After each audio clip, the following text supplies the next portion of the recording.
করেছে, আমরা একসাথে মিলেমিশে করেছি। রাজনীতির ফাঁকে ফাঁকে এখন তো আর গ্রুপিং টুপিং নাই বাইরে।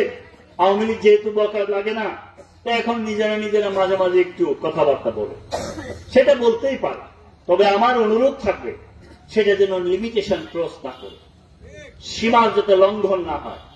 সীমা লঙ্ঘন করলে আমাদের প্রিয় নেতা তারেক রহমান সেটা ভালোভাবে নেবেন না, বাংলাদেশের মানুষও ভালোভাবে নেবে না।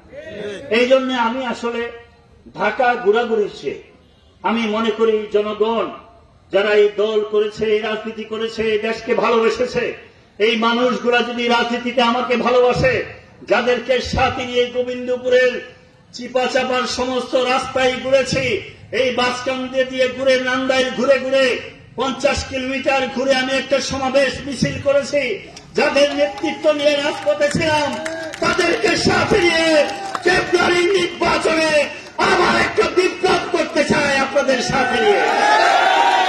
আমি এই জন্য গোবিন্দপুরের এই বিপ্লবী মাটি থেকে আমার সংগ্রাম শুরু করতে চাই এবং নির্বাচনী অবস্থান শুরু করতে চাই। আপনারা কি সবাই আমাকে সায় দিচ্ছেন? গোবিন্দপুরের মাটি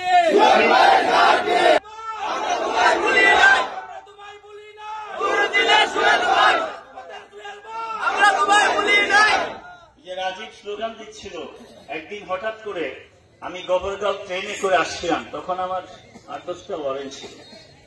তখন আমাকে তো এভাবে মুভ করা যায় না, গাড়ি করা নাম্বার দেওয়া কোনো অবস্থাতেই যাওয়া যাবে।